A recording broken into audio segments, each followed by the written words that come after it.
Okay, so now we're recording. So I just want to highlight a couple of tools that you guys can use, right, to create things like a hair strip like this, or even maybe add some wrinkles to your clothes of your character.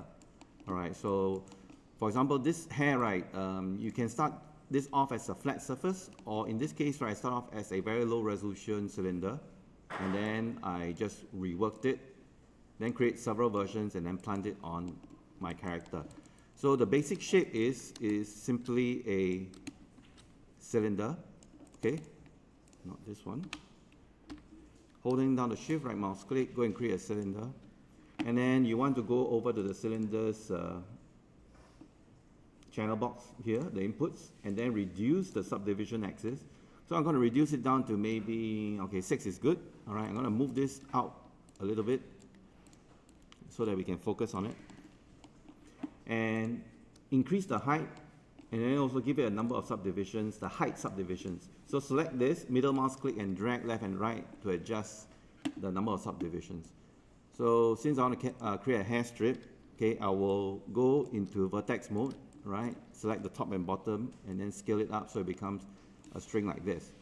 Now, if I want to create all this uneven thickness, there are a number of ways you can do it. You can do it manually by double clicking on this and scaling it up like that. That will take too long, right? So the easiest way would be to just select the section in the center, press B for your soft selection, if you remember your soft selection, and then you can scale it, okay? But if your influence is too big, holding down to B, middle mouse click and drag, you can adjust the size of your influence. So you can use that to adjust the thickness and then create this very, very quickly, right? Then you can also use the same tool, right, to twist and turn, okay, to give it some influence like that. So you have some randomness going on like that. And then if I press number 3, you can see that now I have a strip like that. And you can still continue to adjust this while you are in level 3, so they can create the clips that you want. You can do this to all the other elements. You can do it for the edges, you can do it for the vertices, right, like that. Okay, with the influence on, so you can see you got a lot of power, a lot of control over the geometry. Now, another overlooked tool, right, that a lot of students don't use is the sculpting tool. So on top of here, the sculpting tab, right, the first tool over here, you can sometimes use it to pull and sculpt, push and pull. So I'm going to use the sculpting tool. I'm going to activate the sculpting tool. Now, first you select the object that you want to sculpt, then you activate the tool, and you notice that the lines will turn gray. That means you're in sculpting mode. Now, for the sculpting to work, when you need to paint over the intersection. So what are the intersections? The intersections are these cross lines over here, all right? So the cross lines over here. So the sculpt will only work over this section. Okay, if you paint over the face like that, nothing happens. And right now you notice that when I paint over it, the amount, you have to click and drag, right, for it to work. If nothing happens, right, or you feel that it is not working fast enough, go over to your sculpting tool here, double click on it, and then the sculpting tool properties will appear, and you can increase or reduce the strength on the slider here. So right now, when I paint it, you see it's much more, the influence is much heavier.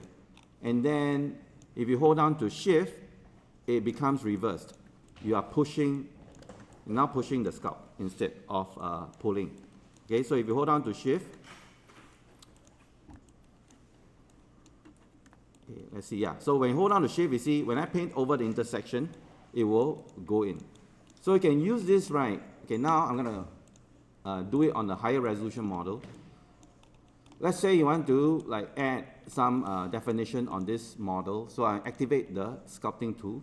All right, so now I can like sculpt out, you see, sculpt out her clavicle muscle.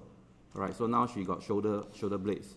All right, I want to give her a deeper spine, so I hold down to shift, and then I can push the center down. Okay, sometimes, okay, I have to go to level 1 to see where am I. Yeah, so now I can push, give her a deeper butt crack. Okay, if that's what you want.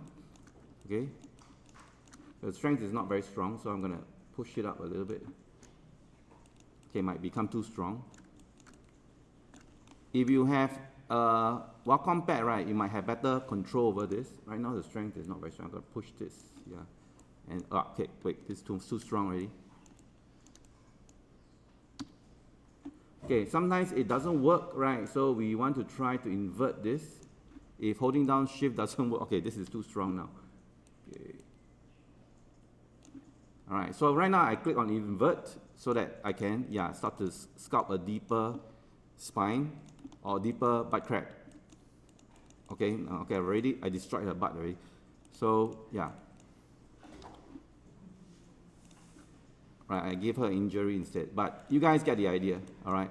So for sculpting to work, right, okay, let me just undo the horrible things I did to her.